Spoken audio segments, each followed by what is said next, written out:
teineteise. Ma läksin ühe hea sõbraga äkki 2015 aasta sügisel, suve lõpus. Läksime Tartu lähedale Kurepalu rajale mängima ja nii ta tuli. Keiti siis hakkas mängima 2015 talv, vastu 2016. Meil on see huvitav, et just kui me mängima hakkasime, siis oli täiesti talv. Meil oli ülikoolis eksamite periood, see tähendab, et meil oli hästi palju vaba aega. Ja siis me käisimegi iga päev Kurepalus, väljas oli -20 kraadi, see meid ei heidutanud, lund oli palju ja käisime diski ja väga lõbus oli ja siis nagu hakkaski meeldima.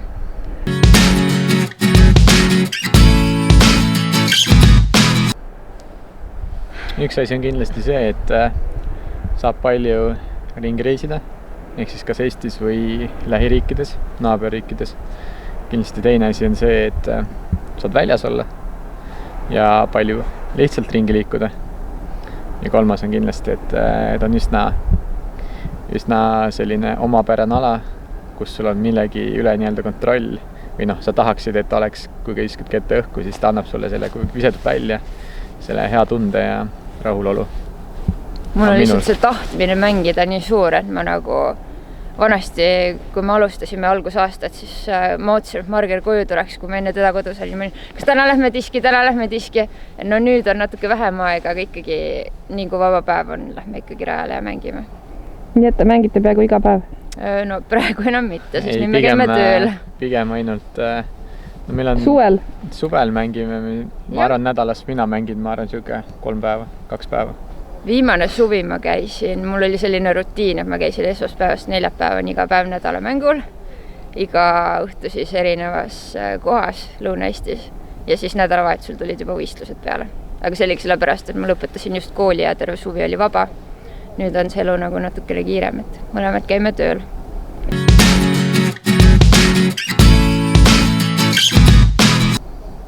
Dendro, Tartu Tähtvere Dendropark. Dendro, jah.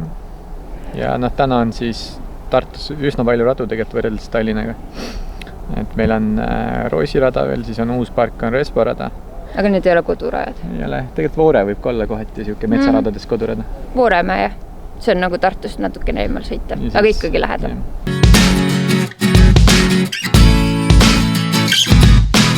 Minul vahet ei ole, et ma tean, et Keitile meeldib rohkem... Mulle meeldivad metsakoridorid.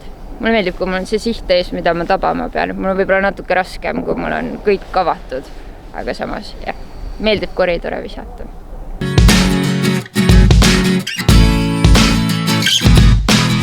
Mina ütleks ära Kõrvemaa ja Jõulumaa metsaradadest siis ja kindlasti Elva. Ja Dendro oma kodurada meeldib ka ikkagi. Kas sa lisaksid? Mulle meeldib... tegelikult Vooremaa on üks, ma lisan juurde nii-öelda, need on väga head rajad, mis Keiti mainis. Mul lisaks meeldib Vooremäe, kuigi ta on juba siuke kodurada ja üsna koridorid on teada.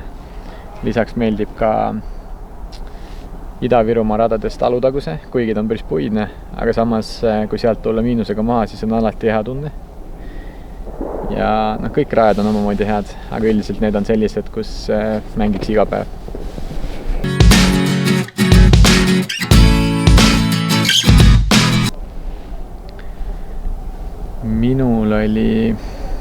Mul oli Innova Krait, Marger kinkis selle mulle ja siis ma unustasin selle metsa ja ma ei saanud seda tagasi, ma olin nii õnnetu.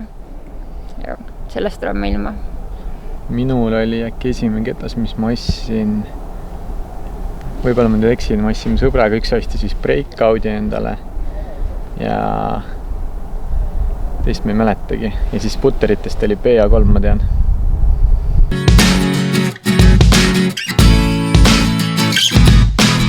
Kuna me mängisime eelmine aasta, sa mängisid ka ju ikkagi tiimis. Jah, Marger mängis siis Discrafti ketastega ja mina Latituudiga.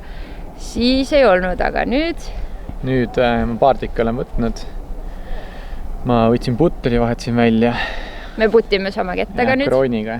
Et vanasti putsin Roachiga, aga Roachil pole piid, vist selline väike äär, kust näppu saab ilusti peale panna. Et võtsin nüüd kroonid ja siis lisaks panin veel Justice'i kotti. Ja ülejäänud on ikkagi põhimõtteliselt Discraft.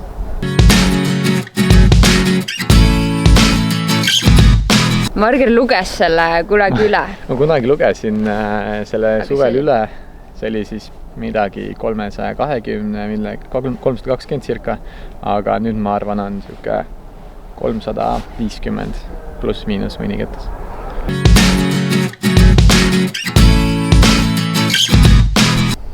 Ma olen üsna nii-öelda off-season ajal või tegelikult viimased 6-7 aastat olen jõusaaliga veel tegelenud ja hobidega ma praegu otseselt veel ei tegele, aga ma korraldan veel lisaks nädalamänge ja annan ka vahepeal discgolfi trenni Tartus. Mina tegelen ainult discgolfiga. Natukene kodus üritan ennast liigutada füüsiliselt ka, aga pigem on ainult discgolf.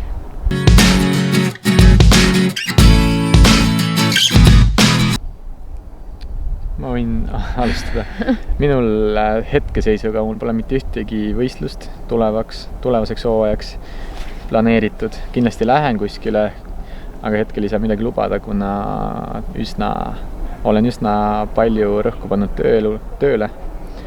Aga kindlasti ma arvan, nägin siin Eesti meistrivõistlusid suviseid, siis tahaks käia kas tüünis või sulas, vastavalt sellele, kuidas mul aega on. Ja kindlasti mõned väiksemad võistlused, mis siin Eestis on Tartu lähistel kindlasti. Et midagi suuremat ma täna lubada endale ei saa. Juba veebruar on minul väga kinni. Järgmine nädalavahetus me oleme Kõrvemaale. Seal Silverleetmaa tiim korraldab võistlust. Siis pärast seda on meie enda klubi kaaslased korraldavad ja Marger on korraldustiimis, on Tartumaa talvised meistrivõistlused ja pärast seda on Eesti talvised meistrivõistlused. Et veebruar on juba hästi tihe. Siis kindlasti tahaks kõik edekellid kaasa teha. Tüüni, sula, Alutaguse Openit vist ei ole, aga Baltikad, Eestikad ja mis siin on.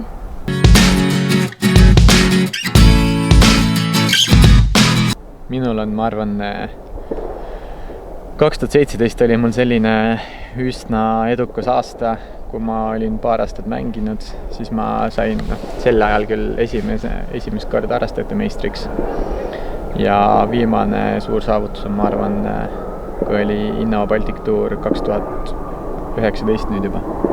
Ja oli Sarasais, siis seal õnnestus mul võita, suurtamates saavutustes, kui rääkida. Minul 2019 aastal olid siis Balti meistrivõistlused ja Alutaguse Openi esimene koht. Nende üle ma olen kindlasti väga õnnelik. Kristin Tatar muidugi sellel aastal ei mänginud, et eelmine aasta ta mängis, siis ma olin mõlemal võistlusel teine. Aga kindlasti pean hästi suureks saavutuseks seda, et PDK reitingu piiri sain üle 900, et praegu on siis 915, et see oli eelmise aasta selline. Ma tahtsin, et see 900 ära tuleks ja see tuli täiesti hooaja alguses juba ära, ma olin väga õnnelik.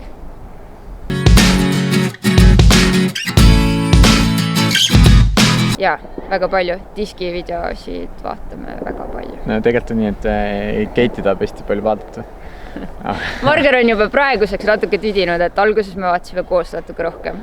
Kuna lihtsalt aega pole, siis kindlasti Eesti mängijatega seonduvaid videoid vaatame kõiki ja ka Margiti kanali videoid vaatame kõiki, kuna meil on siuke rutiin, et nädalavahetustel me käime kuskil kas võistlustel sõpradega üksteisel külas, siis on hea vaadata pühapäeviti näiteks või laupäeva õhtul on vaadata hea discgolfi videoid. Mulle meeldib välismaistest just naisi vaadata, sest nad on nagu siuksed tugevad ja nendelt on mida õppida.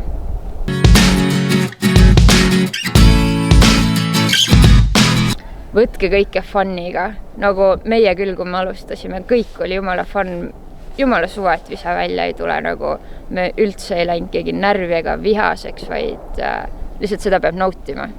Ja küll see ketas hakkab kunagi nii lendama, nagu sa ise soovid ka. Ja kindlasti. Et discgolf on ikkagi peaks olema. Eks endalgi on tulnud vahepeal neid hetki, kus sa oled enda peale vihastunud, aga discgolf peaks ikkagi olema selline asi, et sa lähed, sa naudid, oled sõpradega väljas, teed seda, mida sa tahad, mitte keegi ei sunni sind tegema.